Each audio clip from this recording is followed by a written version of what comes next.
Oh my. Space, the final frontier. These are the voyages of the starship Enterprise. Its 5-year mission, to explore strange new worlds, to seek out new life and new civilization, to boldly go where no man has gone before. Greetings, salutations, and welcome to Retrek. I'm Captain Sir Admiral Elliot. Hi there. And Dr. Squee. Dragon! And we're here to talk about the Dominion War, which I have to start with an apology for the other week. I said that the Dominion War had already started, and it hasn't, but it does this week. So it's no longer the Dominion threat, it's the Dominion War as of this week. I have a serious question about this when we get to the second episode. Oh. Not serious. And I think it actually proves something me and James have been saying for a long time. Oh, right, okay. We'll get. I think I can see where this is going, but we'll get there. Somehow about how the Federation are the bad guys again. Not that they're the bad guys, just that they started the Dominion War. Yeah, I think we get what we can say is definitive proof in this episode. Yeah, it did occur to me as I was watching it. I wonder if we're thinking of the same bit. But anyway, we are. Okay. Yeah, I mean, I just sort of want to get them out of the way. I made some notes myself this week on the first episode we're going to talk about. So what we got here, remake of the first season one where Jake and Nog trade stuff up, done. So we're on to the second one now.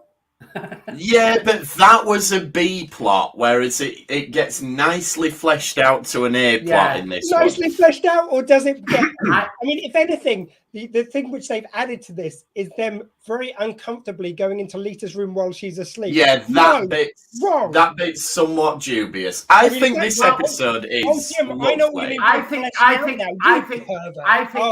Jake and Nog can get away with this. I think he does. They're going into Lita's room now. Because she's his mum. No, that makes it worse. It's his stepmom he's creeping into the room of. That makes it worse. I imagine I'm not, all I'm saying is I bet Quark's got quite a few stepmom holosuite programs, if you know what I mean. Probably of his stepmom, actually. Yeah, most likely. In the cards is the first episode then. And yeah, people are getting stressed out about the Dominion threat. It starts with this horrible, miserable dinner that Cisco's asked everyone round to, where everyone's still wearing the uniforms, which I always find really worrying. Yeah. Really weird. You can dress casual. One of the first lines, we're already into kind of like one of these things, which I think you've got Bashir goes like, God, if they keep on pacing us like this, we're going to run out of ships. It's like, that's not funny. It's like, that clearly wasn't a joke. Like, what's the joke there? No, that was just a statement of fact. Yeah, it was blatantly a statement of fact, though. It was kind of forced, a forced line there, I think, to say that it was a joke. It was clearly not a joke. Anyway. No, it's not a joke. It's very, very serious, and that's why you need something lighthearted, like Nog and Jake doing a lot of trading to cheer you up. Did we not hang up on this as a B plot? No, I think I was thinking while I was watching this, and I think every time I do watch it, this isn't one of the episodes that's on my go-to list. We all have episodes that we'll watch lots and lots, and if we fancy an episode, we'll go watch this or that. But every time I watch this episode, I really enjoy it. I just think it's a really nice, enjoyable, feel-good episode. It does nothing whatsoever to drive the plot along of DS9. It has no impact on the plot whatsoever. Not really, no. But it's just a nice little enjoyable episode. And I think it's that it sort of falls where we've had quite a few heavy episodes, and we've got a lot of other heavy episodes going. And it just lightens the mood a bit. Yeah, but just slightly to move that little bit with it all. No, I'm agreeing with your point. It's like we got like we not only if I mean technically a 7-part if you include the prequel, which is the next episode we're going to talk about. But funnily enough, I always end up watching this as part of the Dominion War, kind of like the with the 6-part, just because I think the only reason why I do this is because it was on the same VHS with it. So I was have to say that's the fun. I didn't do the thumbnail this week. James has done it, and that's what he used is to cover. Yeah, because I could easily get it off the internet without having to make anything myself. So you do the same method as I do of creating the thumbnail. I could walk the hallway and do that, but I don't. I take the effort. No, that's true. What you do it every week because you have got the energy for that effort. Like there's other. We've all got our things that we are prepared to put the work in for. I'm fine with editing and stuff. That no. I don't mind doing pictures. If I get into it, and I try to put a little bit of humor when I post it to one of the pages just before we go live of something. You do, I think you do, and you, and you referenced the big revelation in this episode, which we'll get to. The end of this dinner scene, though, so I love the bit where they go, and Captain Sisko, Kai Wynn's coming to see you, and Avery Brooks just does a brilliant offer. Fuck's sake, face. It's just, that's the last thing I need. Oh, I love the whole interaction with him and her in this episode. And it's like, what I love about it is when you first watch it, you think it's like, oh, she's being really reasonable. The more you think about it, though, and rewatch, especially if we're going to talk about it for something like this, the more you think it's like, wait a minute, she's just doing this so he said to do it. So if it goes wrong, she can blame him. Oh, yeah. But they never reference it. So it's like something you get to enjoy on a rewatch. You don't think of it the first time, or I didn't at least. I also think it shows sort of how actually spineless she is, because it's like, right, you've got an actual big decision to make. And she's like, oh, well, I'll get the emissary to tell me what to do. Like, you're literally, I think, I might be wrong, but I'm pretty sure that in the Bajoran religious hierarchy, the Kai is higher than the emissary, or kind of neck and neck. Because emissary is literally the emissary of the god. He speaks to the gods, whereas she just interprets the will of the. Yeah, but she's sort of the head of the church. She's head of the church. They've got like a political. She's the organised side of it. What, like the IRA? It sort of seems like an IRA kind of like chimpanzee. I think they're meant to be very much on a level par with each other. But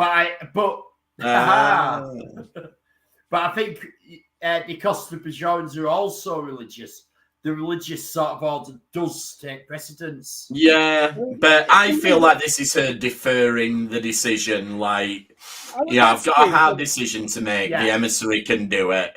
My feeling on this has always been, though, that it's like she is meant to. That's why she's so pissed off. She is meant to be the head of religion on Bajor, like the biggest title anyone on Bajor can have. And then the emissary comes along, which I think I've always interpreted it, and I think it is open certainly, but I've always interpreted it as slightly higher because he literally speaks the prophet, so he is higher than her, and that's why she's so pissed off with him at all times. So she's still got because the tradition is built around her being in, like her role has always existed, whereas his is one which is foretold. And I suppose the political power or the power to enact things sometimes. She spent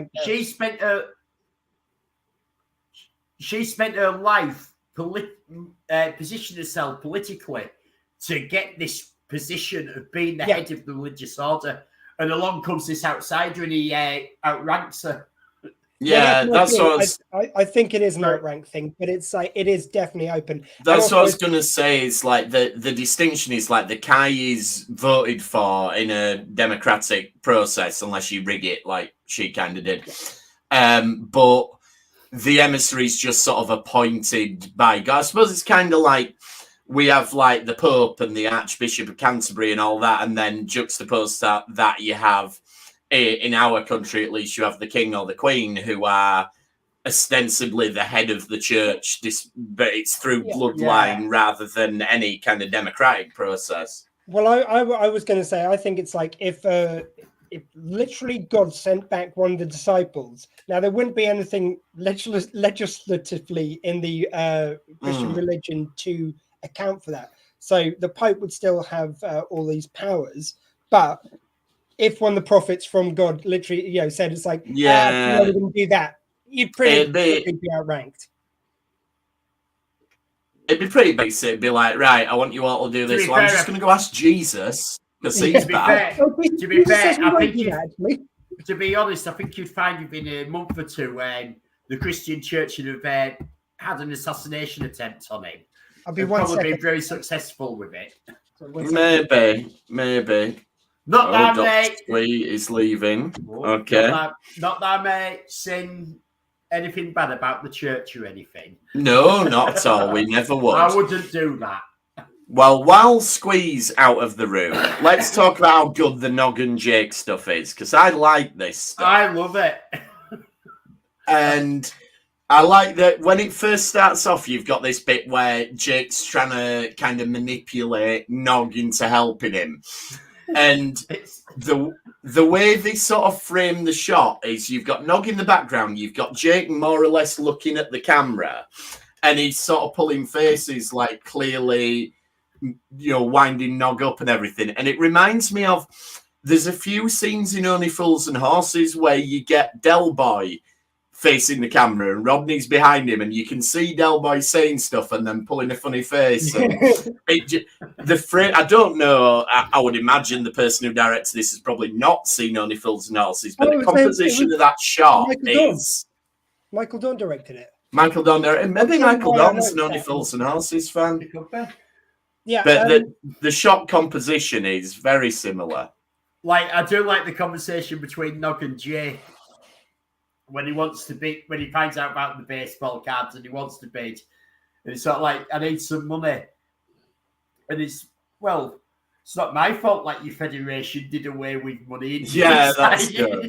I mean, that's one thing that, first of all, apologies. I just got a message from God that I'd left the oven on with my cake in, which is now done. I put it exactly the perfect moment. But anyway, that's another story.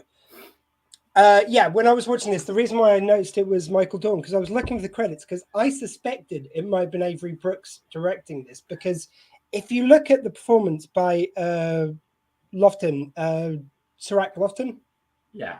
Sirach, yeah. Sirach Lofton, his performance in this, there are so many Avery Brooksisms. But it's not like he's doing an impression. It is put in his own voice, but he goes, it means we don't use money, which is a very Cisco-esque line. Yeah. And I know so many of them in this episode. I was wondering if Avery Brooks directed it, but you can see where he has really learned from the master. Avery Brooks is, I know we take the mickey, correctly so, I think.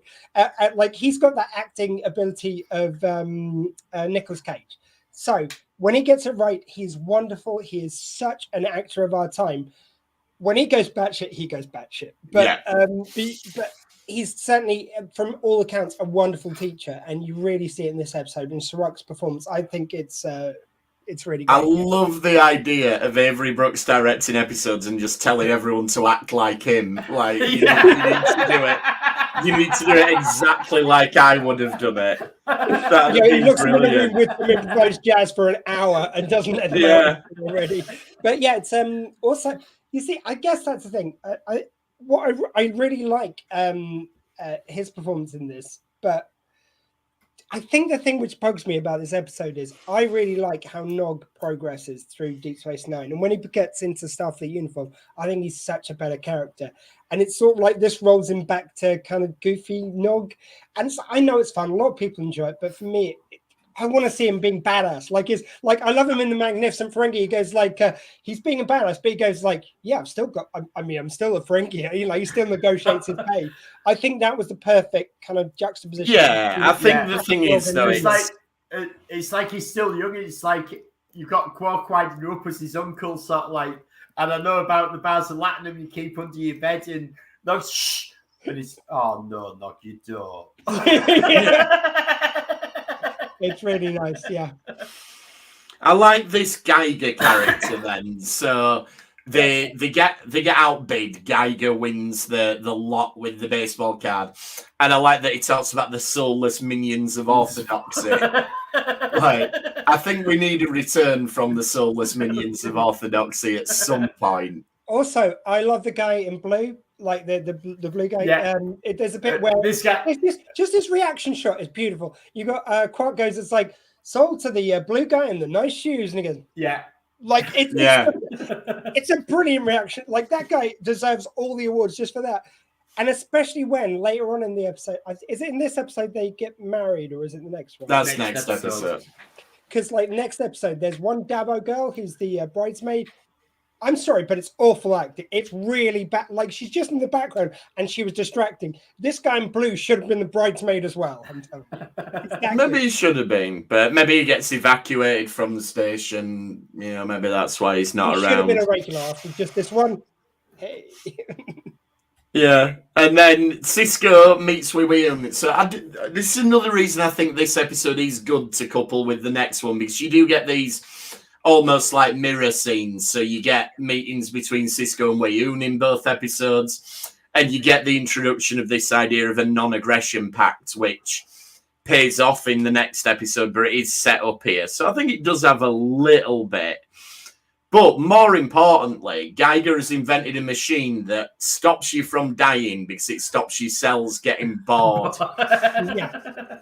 Which, you know what we need? We need Geiger in Discovery in the 32nd century, and we need to find out that he was actually proven correct, and he's still there, and he's still going. We also need him in Discovery to account for how bored we get during some of the recent episodes. That would be perfect. That's a fair point, but we wouldn't if Geiger was there, because our cells would be all right. That's what they need. Let me just ask, did we mention cats at some point? I like cat too. Did we? I don't know. No. I don't remember mentioning cats. Or did you think this was the Red Dwarf meeting? Maybe. We do like Cat, though, from Red Dwarf. 11. Yeah. So, yeah, I like as well Nog and Jake, where Nog's like, right, I'll teach you about incentive-based economics. And he does this thing with O'Brien, like, wouldn't you rather be somewhere else? No, and then that's nice. I also think this is like a prelude to some other things that we see from Nog. And it's like he's showing how his Ferengi side is useful in Starfleet. As definitely.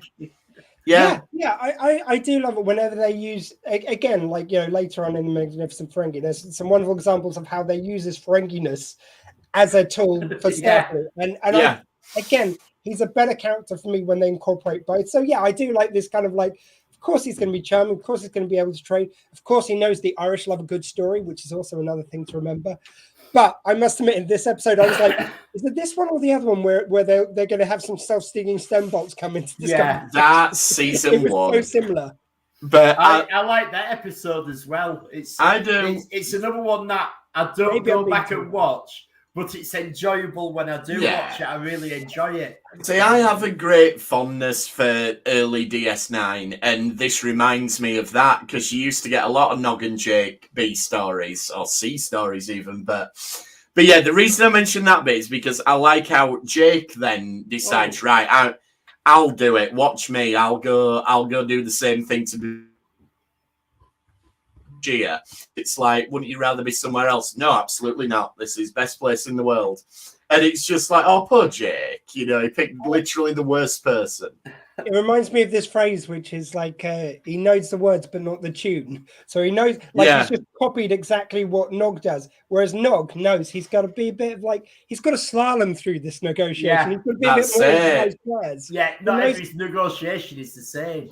Yeah, yes, exactly. I bet that's the rule of acquisition. Not assume what they want is to not be there. So I think Elliot's answered the question I've got in my notes, which was, how does Nog get into Lita's quarters? So because he's a pet. I think possibly the less said about that, the better. Well, I think Rom already has a key anyway, and he's taking his dad's key. Yeah. And it is a bit, because he does the Ferengi hand thing where he's just sort of like stood over the bed and yeah, it's a bit. What happens next time that Lita sees that Bashir, if she's going by his quarters just to visit as a friend and sees the bear there, it's like, what? You came into my quarters while I was sleeping? Like, he does not look good then. No, yeah, there you go. That's a deleted scene that we probably needed at some point. But the bottom line is, she shouldn't have stolen Kukalabra. Oh, I agree with that. Like, yeah, no, she shouldn't. The ethics of bear theft. It's had it since childhood, and she took it. The moral of this story is: do not lend your teddy bear to anybody. Sorry, just remind me, Hedgie isn't on the mic where he likes to sit. Oh, there we go.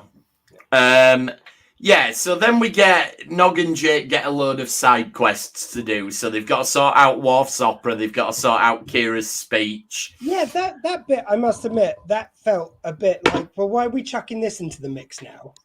Because it's to show the domino effect that they have because of all these things they do for everybody. It ends up cheering everyone up. Yeah, they haven't gone through what they've shown a couple where they've gone up to one of them that they want something and what they're doing in return. And now you don't need to see that sort of what do you want, what and all that over and over. So we don't see them. We see them start sort of like doing the bit for O'Brien. We see them in Lita's quarters, and they've done other things as well that we don't see. I guess, and then you just get the bit in the quarters where they're both trying to accomplish one of the things they've got, one of the tasks, and both tasks are at odds with each other massively. Yeah, and you just see them.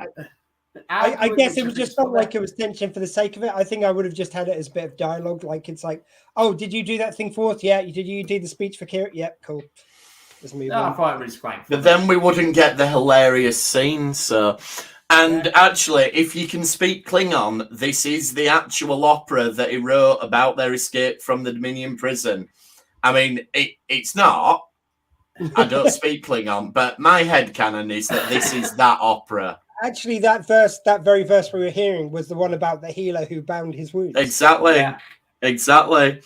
So the where it gets really silly but also really fun is where they accuse Kai Wynn of stealing and Cisco has to give him a bollocking, but then Weyoun takes them. Yeah, they go back to Geiger's quarters and he's gone, so they automatically think, oh, it's Kai Wynn. I am kind of with Nog at this stage. It's like, have some goddamn perspective. You almost got us involved in a interplanetary like Federation versus the Bajoran planetary dispute based on a baseball card. Maybe we draw the line here. Maybe we just come down and go, oh, it was about baseball. Sorry, we're trying to do something nice. We messed up, you know. And now we've been kidnapped by the guy who next week is going to be declaring war on the Federation, you know. Yeah, can we also talk about when they get beaten up by Weyoun?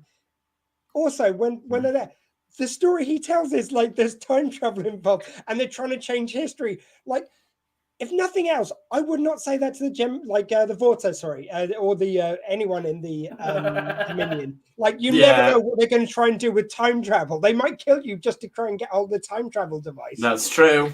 I do like the bit before they get involved with Weyoun, when they're on promenade and everything's gone pear-shaped and they're lions and geigers and bears. Oh my. I just love that. Anyone who wants to sing along, get Yellow Brick Road out. No, it's good. And then, so Weyoun, it's interesting that one episode before he's going to become a huge antagonist, we're having a bit of fun with Weyoun. Like, we're getting him going, okay, I believe your original story. Off you go. I'm going to help this guy with his... Yeah, I'm interested in this research.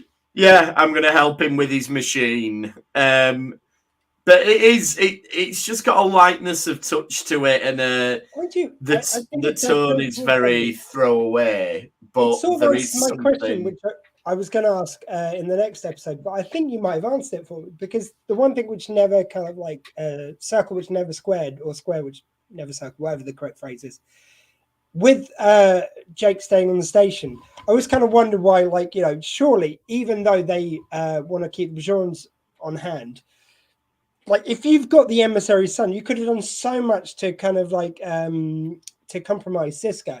But I think it is because, as exemplified in this episode, because Wayne likes to be liked and he wants to do it through there's kind of a need with the Vorta, if not the founders themselves, to be kind of like adored in some way and be worshipped as gods. I wonder if there's kind of a purposeful thing, because like otherwise there's no reason why you don't. I say you could compromise them so badly. I don't know if you've seen the Bryan Cranston show, Your Honor. Oh, yeah. How a judge gets compromised because his son accidentally killed a mobster's kid. So this judge does loads of stuff to compromise himself. And I feel like, you'd have the same situation here. But yeah, it would make sense if he wants to be loved by everyone instead. Well, he does, but we'll keep an eye on that then over the next several episodes and see. I'm sure they do give a reason, something like freedom of the press or something. I can't remember. The argument which they say is like, or certainly in the next episode that they say is because like he's the son of the emissary, and that means so they don't do anything. But you don't have to tell the Bajorans that you've compromised a high up captain and stuff. True. Yeah. And then we get a nice montage and everybody's happy, which is a really nice place to leave it before it all goes to hell in the next episode. Yeah, it's fair. So, call to arms then. Enjoyable. Yeah, it's all right, mate. I was being too hard. I like it. Season finale, and I want to throw this out because I've seen lots of lists and things like that, and this one often comes up as the number 2 cliffhanger in Star Trek after Best of Both Worlds Part 1. Which I'm sure we all agree is the best cliffhanger in Star Trek. I'd go so far as thinking it's the best TV cliffhanger. Yeah, it's a pretty solid cliffhanger. Like there have been, like there was the Dallas who shot JR and all that. Yeah, I mean that. I think that was probably the first one that made massive popular culture. It did, yeah. Wasn't that the first modern cliffhanger? I know you literally had kind of ongoing episodes and stuff, but I think that's given that.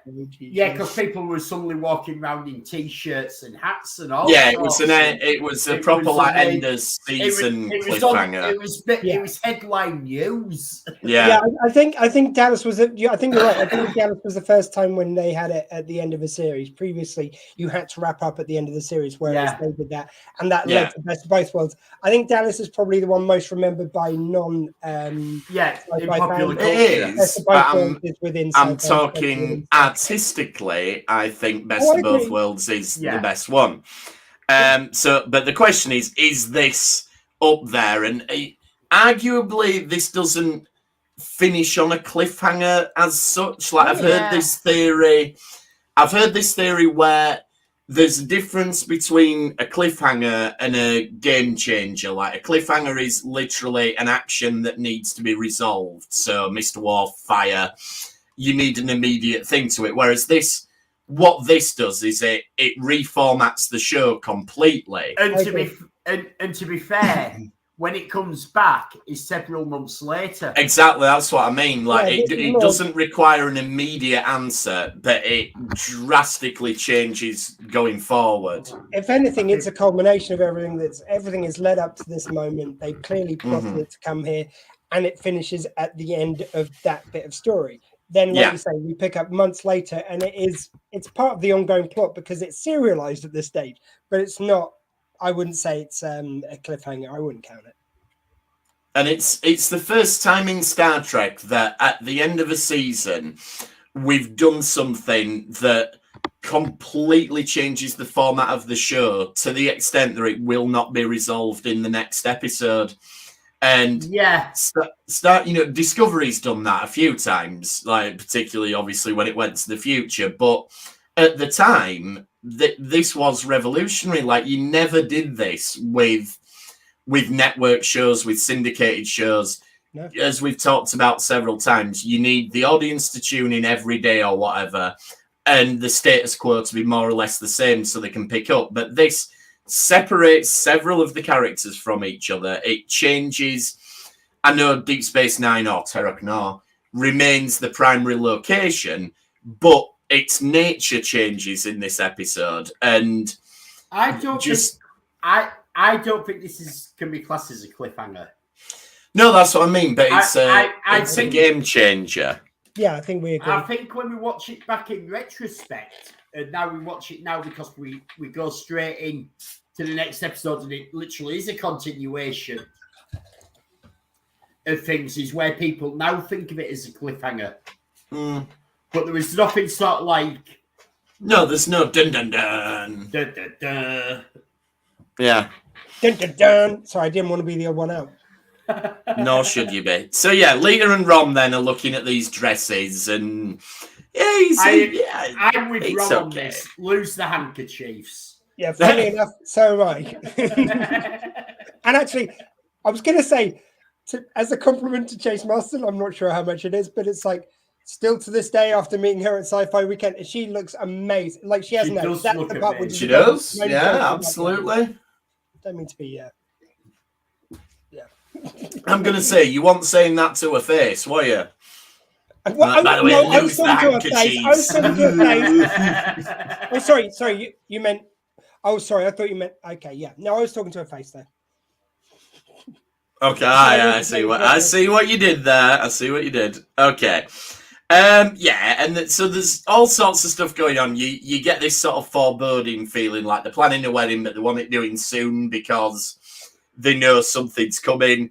O'Brien gets a bit of a reprieve, though. He's like, yeah, I've carted off Keiko and the kids. Hey! He's going to say, oh, I'm so much happier when I'm at war than with my family. This is it's so good. Have you noticed every episode she's just giving me shit? I mean, every day here on the station. Yeah, this is absolutely brilliant. What was that war? The 100 Years War. Can we have that? Yeah, I mean, they have, like a lot of people have said, it's. I mean, I feel very bad for the lady who plays Keiko. Sorry, can I remember her name?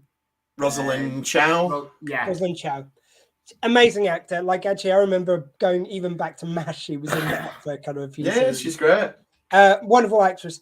But I feel like, yeah, she gets the short end of the stick with Keiko quite a lot because she is just always on the screen to complain about shit. Yeah, like, she is. So there's the station, something O'Brien's done wrong, something she's annoyed about with the kids. She's been taken over by some mystical aliens. Okay, that last one might not be her fault, but still.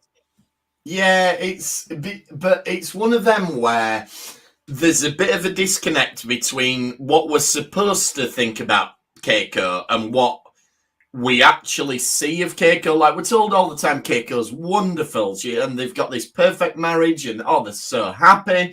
But every time we see her, she's just No one goes, oh, we're having a good time, but we can't be without Keiko. Come on, get around here. It's not a good time until she arrives. Never happens in an episode. And then more familial problems then. So Jake goes round for dinner at Cisco's and he's like, yeah, check out this article that you wrote about me. Oh, yeah, I do love Jake the writer. I think the more they brought in, it's great. And him going to journalism completely fits. It's a really great way of including them in the plot without making Starfleet or kind of trying to force that. Yeah. But you do see in this episode, as you see in later episodes, he kind of gets to play nurse a little bit.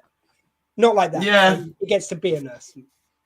Well, he does. True. Have we done the episodes already where him and Bashir are on the planet and he... I can remember. No, that was a Klingon War one, not a Dominion War one. And there's the Valiant where... There's the Valiant later, yeah. I think you're thinking the Battle to the Strong, which is a season 4, but it's we skipped it. One? No, like, that was Klingons. I get confused because, like, when I put them on for rewatch, I tend to watch more than one episode at a time. Yeah, exactly. Oh, I enjoyed this episode as well. I watched this episode. Oh yeah. I was telling you guys, like, I couldn't skip. And then I get confused what we have talked about and what we haven't talked about. Yeah. And Quark's smuggling Yamak sauce in, so Quark's getting very much ready for a changing of the guard. Yeah, and what times they flush his stash of Yamak sauce? Because he smuggled it. Oh yeah, there was that. But still, though, it seems very kind of Starfleet getting rid of the Yamak sauce because it's not. It's illegal, Yamak. I am with Dax on this. What is a Yamak? Well, we don't know, do we? Now, anybody watching, could you Google for us what is a Yamak, please? I hope it's like absolutely massive. Like it's a big beastie or something. Isn't it a thing that you string between two trees if you're dyslexic? It's a yeah, it's that. Or you can get it. You can get it as part of your Sunday takeaway, your Sunday carvery, your hammock. Nearly there. Hammock. Yeah. Not quite. Oh, okay. Yours were better. It could be a little raincoat for a vegetable, a yamak. Yamak. There we go. That's better. Any more for any more.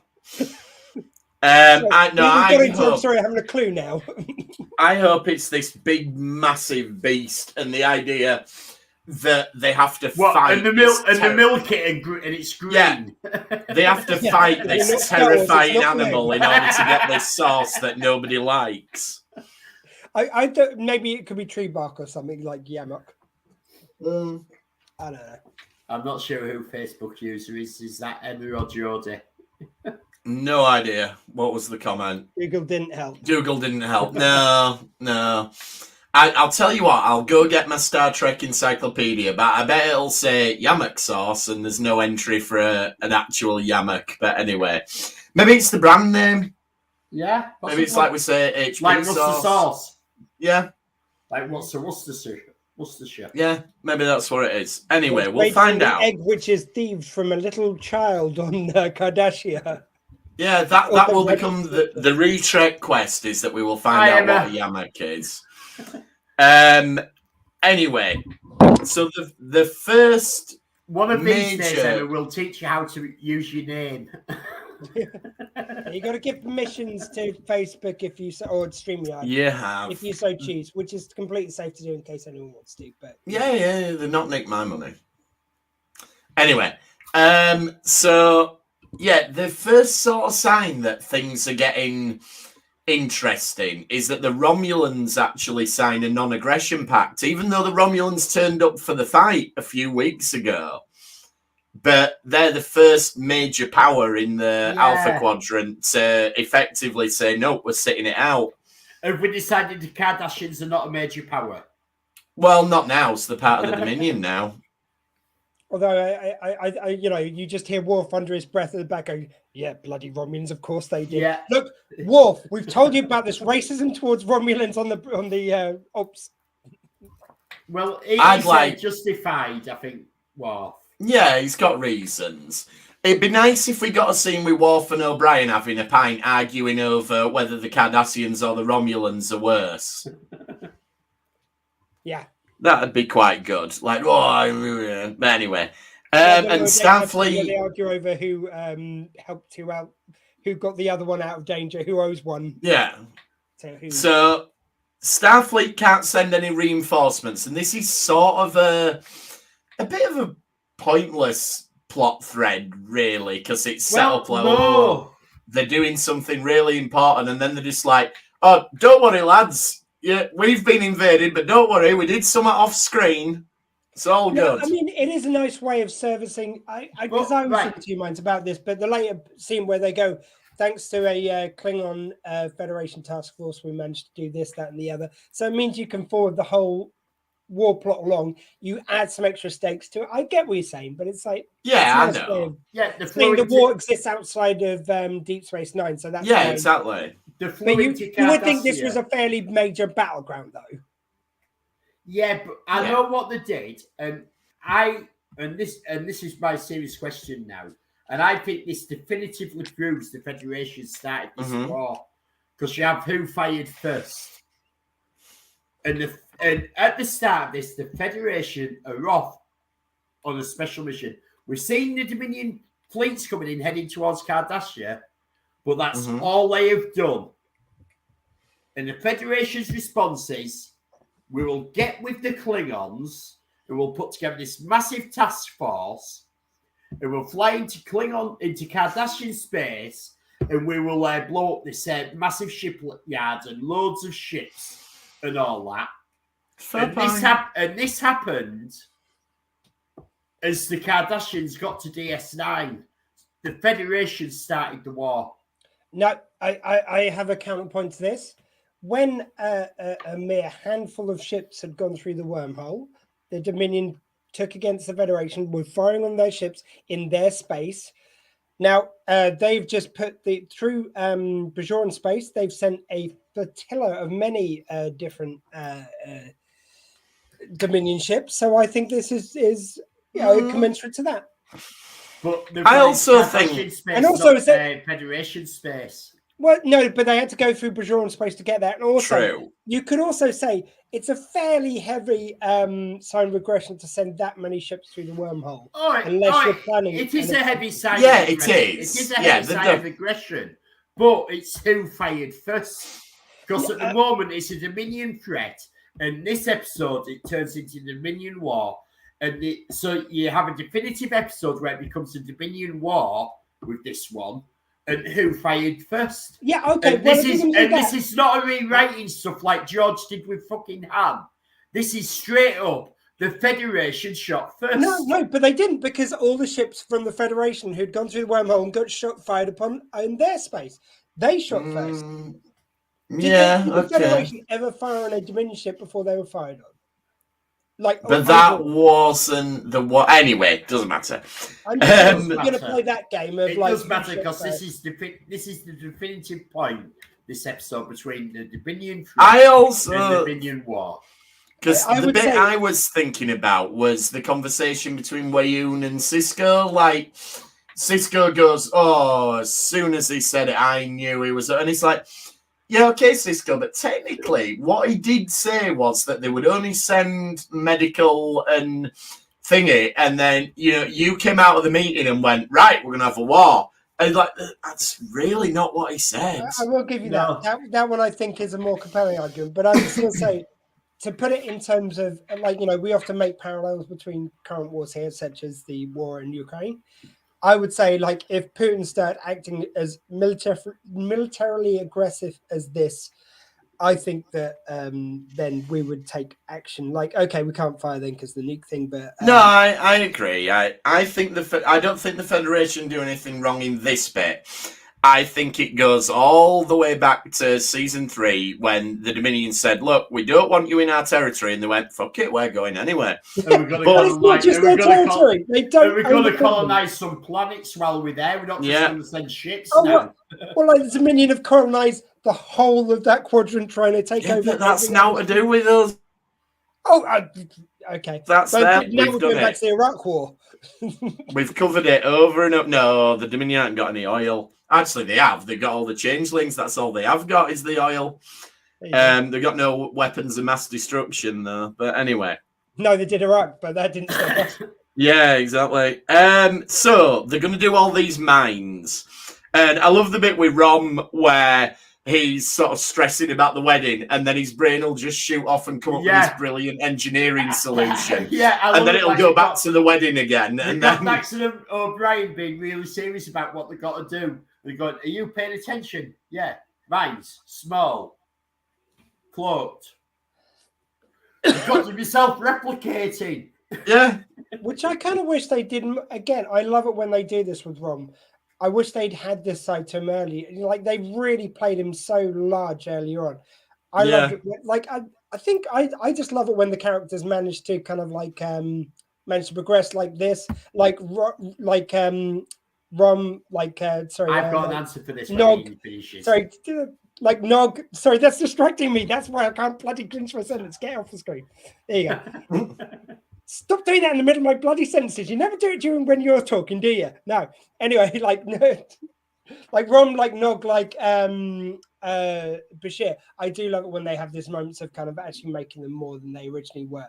I think they kind of were a little two-dimensional earlier on, and I think it's a lot more interesting. Now put your bloody thing back on. Right, I'll put it back up. There you go. I think changelings are a fuel source because when we see them die, they turn into a black powder, which I assume is like pure carbon. And we all know carbon is a good thing for fuel if you throw it on a fire. There you go. If the changelings swear before they get turned into oil, does that make them crude oil? Yeah. Yeah, that's what happened to Vadik. And yeah, so Bajor does sign the treaty, which brings Sisko's prophecy true. The one that when he had his, the locusts. So that's a clear impression. The Bajor did need to stand alone, and that's what saves it. So well done. Sisko's vision was right. It was also, and then we get all the goodbyes.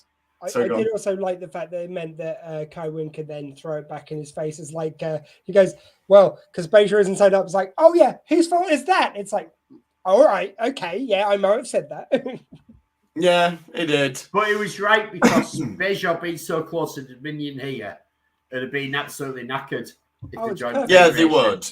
And it the was Federation, right, and it was right. The Federation could not protect them. Yeah, that's it. As well, that they waited until now to land it, so it's like they're neutral right up until this point, and at the correct moment, he gets them to put their cards on the table. Yeah, genius writing. Yeah, I really and it's good that Kira has to come on and pay lip service and say, as a representative of Bajor, I have to tell you to turn the station over to the Cardassians. And it's like, right, we've got that out of the way. I also want to throw in when she's in the office and Kira Kai Wynn goes, yes, you're dismissed, child. I just wanted to know, she was leaving. It's like, oh, thank you very much. Yeah, okay, so I'll be going then. I think she does. I mean, she probably does, but it's in Bajoran, like they probably use two fingers. So when she scratches her nose, we don't notice it. And we do get the marriage of Rob and Lita. We do, yes, which is very nice. Which then leads into a parody of Casablanca, which I was saying it does. It does his Humphrey Bogart. Yeah, which is perfect because obviously the Casablanca, the whole thing of Deep Space Nine being kind of modelled on it. And it's sad though that Quark has to come to his brother's wedding with one of his Dabo girls that he's no doubt paying an atrocious wage to attend with him. It's just a little bit sad. Which I'm sorry, but awful actor. I'm sorry, awful. Like if you watch her mannerisms in this, she's in quite a few episodes. You see her in the background. Yeah, but this one, she's I know, I remember her from the other episodes, but she's intrusively bad in this one. They got her doing such over the top, sorry for anyone who's listening to this on podcast, but she pulls loads of very obvious expressive faces, which I'm sorry, you're not Silent Bob. This doesn't work here.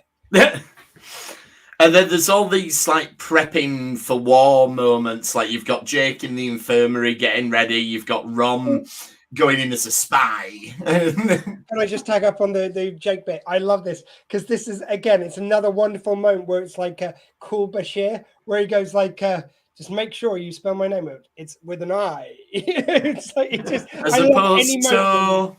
Sorry. Like how else would you spell Bashir? E maybe, yeah. But look, I mean, it's a cool line. I'm not. I hadn't spelled it so many times, for purposes of stuff like this. I mean, I just love it whenever they give.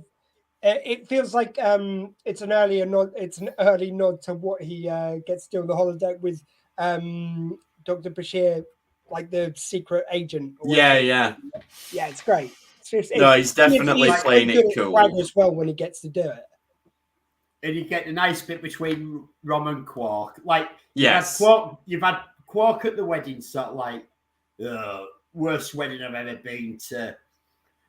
Rubbish, and I give it 2 months. And then you get him talking to Rom and all that, and Rom's there. I've got to stick with you. You're my brother. I've got to look after you. And he's there. You're an idiot. But then he gives him a kiss because it's. Yeah, exactly. And he plays along with the cover story as well, where he's like, oh, I knew you'd come crawling back and all of that.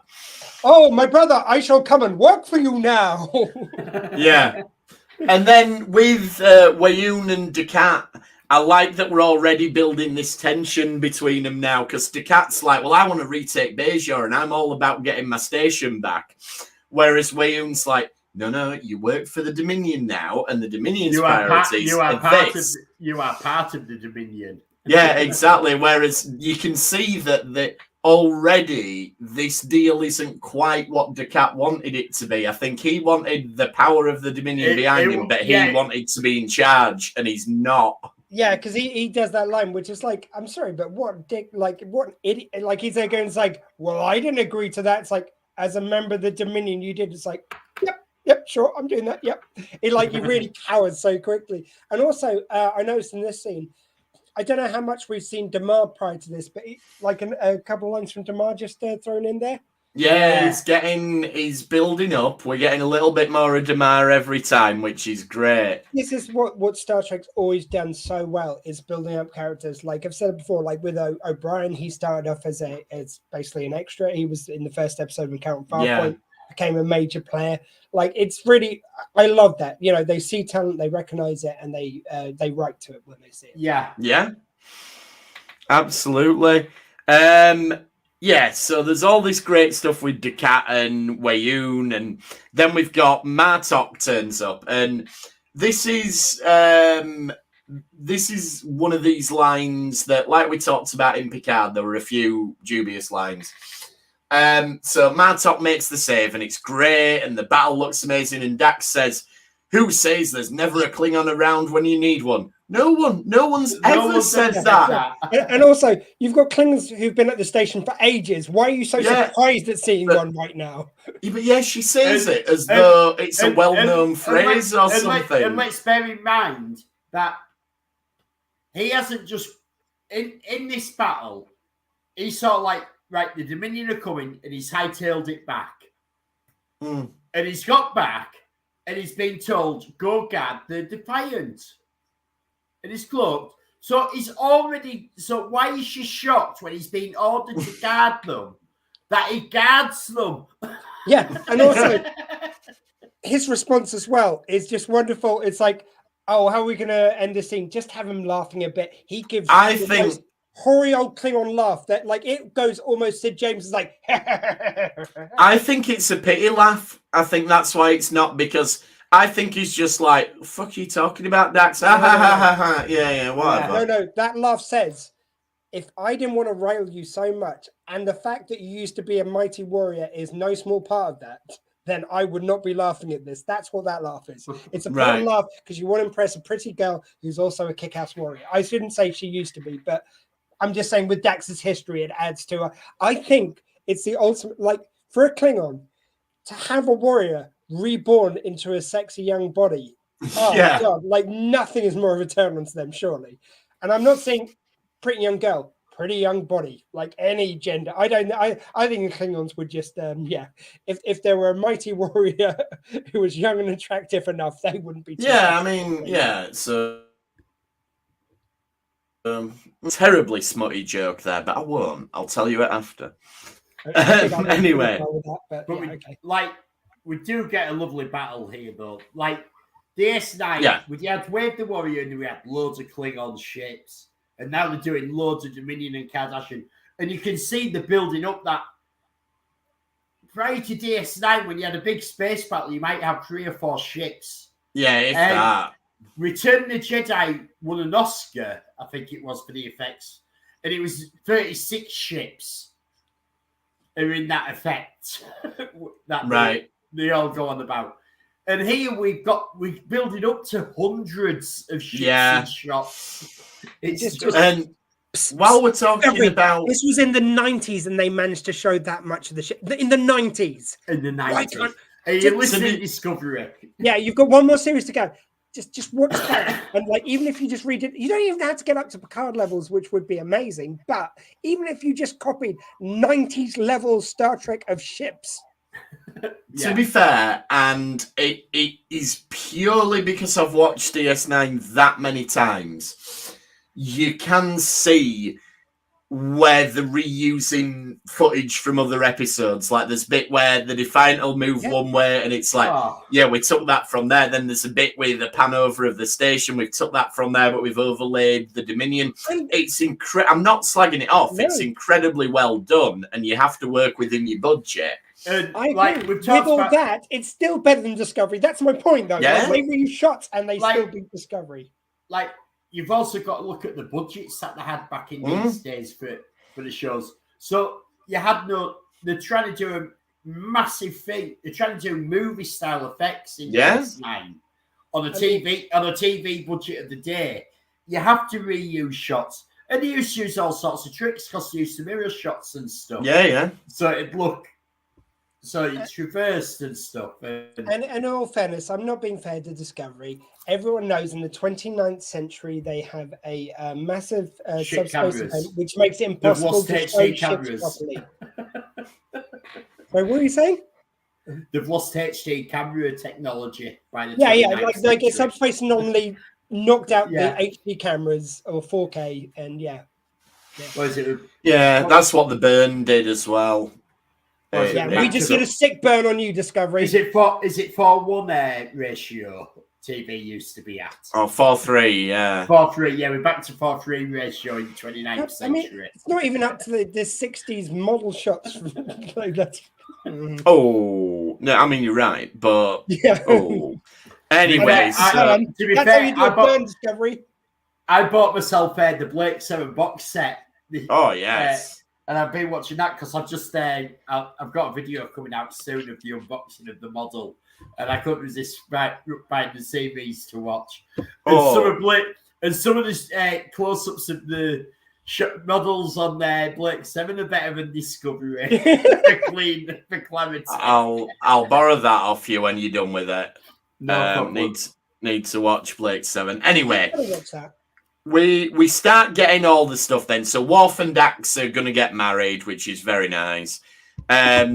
Cisco gives his speech. I do find it, I get why he's done it, but it is quite funny. Like, right, I'm going to stay there and do a speech. Then you beam me straight up. Like, everyone else has to go and abandon it through the thingies, but I want beaming once I've done giving my speech. We get the Z. Alan Garrick. Z. Alan Garrick, of course, yeah.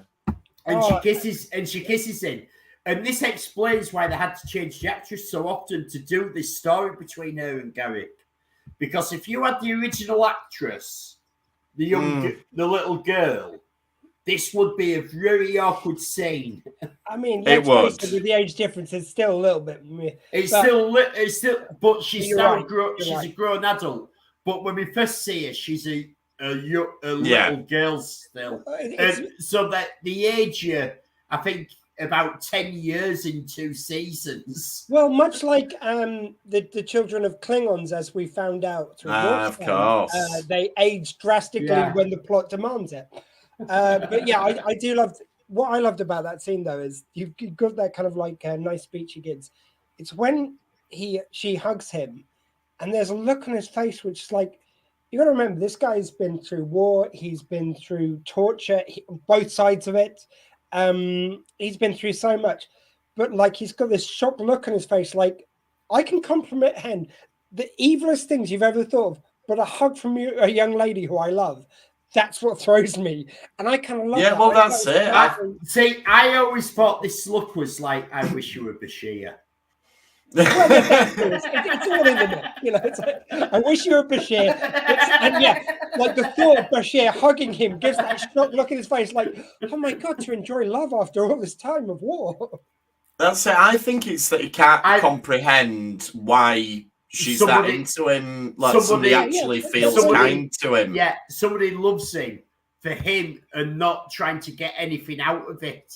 Yeah, just being with him. There's no ulterior motive, and he literally doesn't know how to deal with that. Yeah, it's a totally new experience for him. Yeah, that's exactly what I mean. It's like, you know, he can be in the most horrific situations which would turn anyone's stomach. He can have his resolve in that moment, no matter what's happening. But love throws him. You know, he never considered someone would give him love when, like you say, where they don't want something else from him. I think it's great. Like, and you get this story, don't you, from him as well in here, and he goes and he does tell I think he's telling the truth here. Oh yeah. And he goes how he was exiled, no reason of his own, and that's by the by. That bit's dubious, but it's there. I could have ran for the rest of my life, always looking over my shoulder, someone right behind me, ready to kill me. but I chose to hide in the center of my enemies. Yeah, I think that's certainly a version of the truth. Yeah. And what all this does very nicely, just in terms of like I was talking about earlier, like reformatting the show and everything. It's moving all the pieces around, and it's going, Garak's going to be a major player, at least until we've retaken the station now, because we've put him with the core cast. Yeah. Like, that's it. We've decided to put him there, so that's guaranteeing you more Garak. I haven't checked yet, but even in this episode, he's still a guest star. In season 6, does he become a main character? No, he's always a guest star right up until the end. Because one thing which I said when I interviewed Alexander Siddig, and he was we were talking about the kind of things they did on Sid City during lockdown. They had fan fiction they read out. They actually got the original cast back together to read different stories. And I said, I think Andrew Robinson had a kind of natural advantage in this because they were all cold reading it. They didn't have rehearsal time to do this, obviously. And with Garak, because he does those pauses naturally in his way of speaking, he could throw it into his performance. So he goes, "So, Doctor, when you got there," and he would put in a pause. Whereas everyone else, unfortunately, you could tell when they kind of lost their place. Fair enough. But he was so lucky with that he can just do a pause when he wants to, and it just sounds more kind of like, "Oh, what's Garak planning? What's he doing?" Yeah, more mysterious. He's always thinking of 5 other things he doesn't say for every one he tells you. Yeah. Well, it's great. Like we have always had that thing where he told Bashir when they have the conversation, it's where the mean that's now. All sorts of stuff. And like telling the truth. What is the truth? Everything is. What, even the lies, especially the lies. Exactly. Yeah. He's such a great actor as well. He's one of my favorite characters for that reason. In Deep Space Nine, just the way he controls the scene as well. Just brilliant. And I like that, we're putting him in a place where we're going to see more of him, at least for the next several episodes. We're wrapping up then. So the baddies basically have got the station now, and we have this motif of Sisko's baseball, which this is the first time it's introduced, but it'll be used again at the end of next season. He's had the ball, yes, but I mean used as a reminder that he'll be back, sort of thing, and that is referenced again a few times. I think that's don't you think this is odd? Because Wayun is genetically engineered as a diplomat and to understand all sorts of stuff. And Golden Cat says it straight away, and he goes, "It's a message that he'll be back." And Wayun just doesn't get it. But I would argue that Wayne is good at reading. It's almost like he's got the general kind of book of diplomacy, but he does get tripped up by Alpha Quadrant centric things. You see it a few times. So like the drinks and stuff and the way they interact, it kind of like throws him off. So I think it's part of that. It's like he now will remember that, and like future versions of him will have it built into their clone DNA to remember little. I think as well, it's a very sort of specific contextual thing. Like Wayun doesn't know Sisko as well, so doesn't know that he's got this baseball. Yeah, that's true. They should have done something similar with Picard and had him leave his crystal that none of us noticed for 20 years, even though he was always prattling about with it. That would have been quite a good one.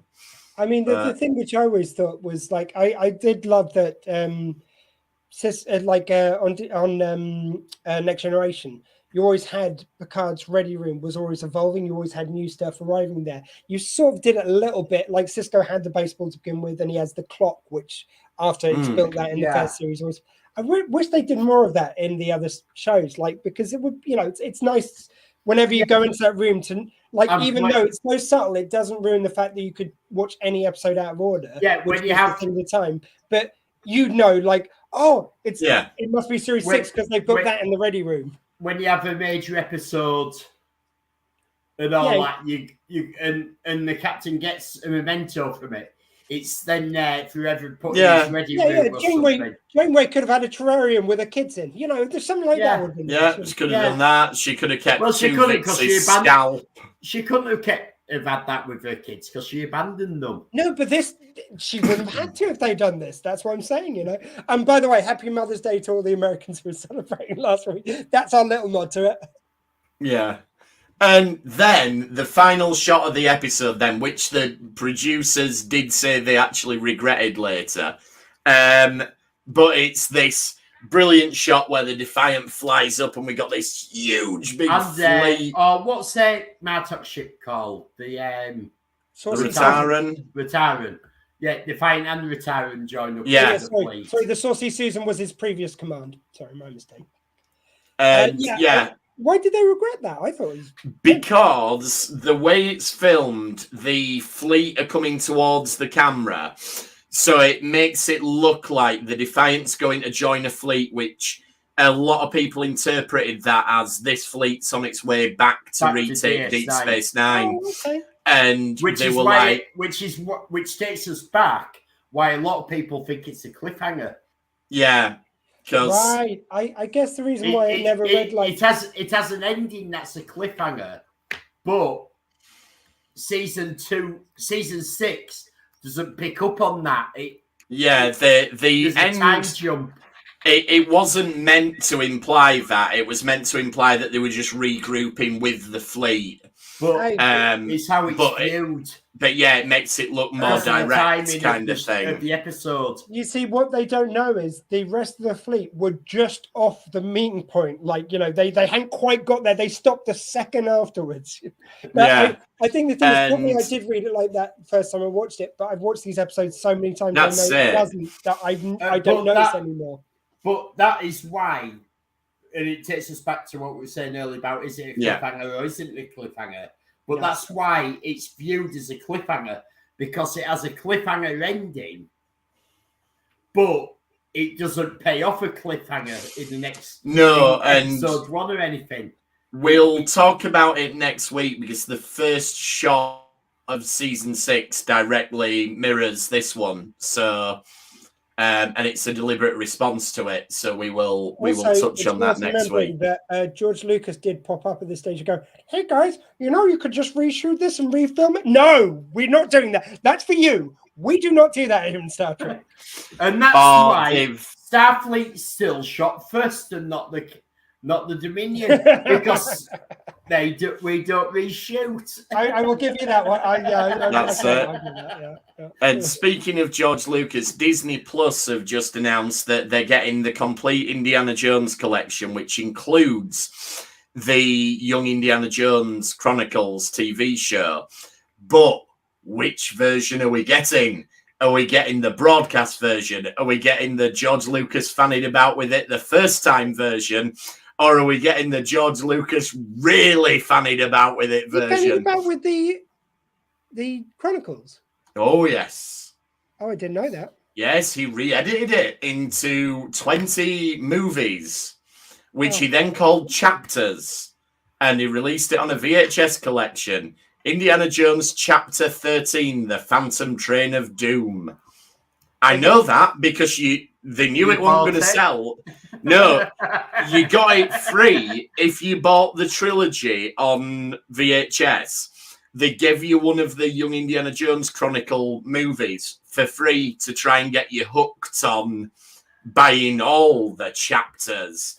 And they cut off all them opening bits where it's old Indy and stuff like that. They got rid of all of them. And they changed the order of the episodes so that all the young ones were together, then all the older ones were together, even when it were a two-parter that you needed to watch. I thought it was only the older Indiana Jones on a couple of episodes. I thought he only. No, it was every episode, except for the one episode where it's Harrison Ford. Oh yeah, I was going to say there's only one with him in it though. There's only one with Harrison Ford. I signed up to Disney Plus last month. There you go. You can watch Indiana Jones. I am going to give everyone a really good recommendation to watch The Bear. The Bear. Oh, yeah, I've seen the first couple. Yeah. Yeah, it doesn't take a lot watching. You're only half-hour episodes. There's only 10 of them. Although, if George Lucas, if you're watching, if you do want to go into Crystal Skull and re-edit that, fucking have at it. Like, you can't do any worse. No, fair point. And I think now that we're talking about Indiana Jones, we should probably call it a day. Can we? I really enjoyed Crystal Skull, but it was for other reasons after the movie. Okay, on that bombshell, I do think before we go, we did forget a bit of Trek news though, which is quite a major one. Of course, we had the picture from Strange New Worlds with Fulmer and Mariner in it. We did. They actually released a little teaser, but literally that picture pulls up what you see on the teaser because it's so quick. Yeah, I mean it's cool, but it is like it's a blurry kind of thing of them. Yeah. But it's enough to get our blood pumping, of course. But it's like it's absolutely. I was reading an article on it yesterday. Not a lot, and there's no plot or anything divulged about it. But it's directed by Jonathan Frakes. Excellent. This episode, and all they say about it is a comic caper from start to finish. So it sounds like I'm happy with that. It sounds like they're doing a live-action Lower Decks episode on the Enterprise with Pike. I'm happy with that. Two things I want. One is I want a Lower Decks episode where it leads into it, even if it's out of time or out of sequence, or or after it, one way or the other. Yeah. And I also want one line from just a little aside to Mariner where Bulmer goes, I can't believe you made me dye my hair for this. Just something to say. So it's not got purple. Because it's black in the in the image. So I want them to just not really gone into, just a little throwaway line, which is kind of almost somewhere in the background. Yeah. Well, that's going to be a load of fun to talk about. But next week we're starting Deep Space Nine season 6. With the first 2 episodes, which for the minute I can't remember the name of. 6-parter. It's a 6-parter, exactly. So we're gonna start covering them. In the meantime, we are on Thursday again next week. At 6:30. Yeah. And if you want to get in touch with us, we're on Twitter at RetrekPod, retrekpod@gmail.com. Come and find us on YouTube, on Facebook, on Twitter, all of it. Model Studios. And as is alluded to, we're going to be seeing a bit of Blake 7 quite soon. Yeah, I bought myself a resin printed model. It's one of my Holy Grail kits. So excellent. I saw it on eBay and I went, and I made a promise at the start of the year. You know how you make New Year's resolutions? I do. My New Year's resolution this year was I was not buying any more new model kits. I was going to buy parts towards another model kit. And so far, I bought no parts towards that model kit, but I've bought about a dozen models so far. So my New Year's resolution has not gone very well. No, but we're not even halfway through the year, so there's time to buy more claw it model back. Kits. Absolutely. You can see how much you can have missed out on it. I went out to get to look to see if in any of the charity furniture shops they had a wardrobe I was after in a bookcase, and I walked out with 3 Doctor Who monsters. I saw that post this afternoon and laughed and I thought, yeah. I can relate to that. It's not my fault that they've got a flea market which has got it's got furniture and Doctor Who monsters. I saw you post this afternoon and I just thought, I can relate to that. And I've nearly finished building my Lego X-Wing fighter, and they go and announce this new Lego Batcave, which, if anyone's not seen the new Lego Batcave, look it up. It looks incredible. Unfortunately, they want a lot of money for it, but there we go. Dr. Squee, what have we got coming up on the Dr. Squee show? Well, to be honest with you, I'm not sure for next week. I'm in the middle of trying to sort out some interviews, but there's one which I've got to put out at some point, which is recorded on video a little while ago. There was a young lady who was a case study for for acupuncture. So she talks about that, and that was a little half-an-hour interview, so I might find something to go with that. But go to drsquee.com and check out some videos there. And, of course, listen to me on a Tuesday, 6 to 8, sw20radio.co.uk. Thank you. Awesome. And thanks for trekking with us this time. We will see you next time on the Retrek. Thank you. Goodbye. Drag off, LLAP.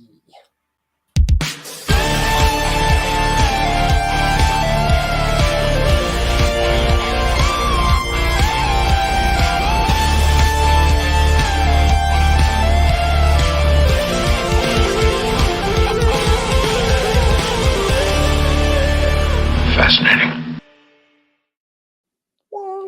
Lions and tigers and bears. Oh my. Oh my.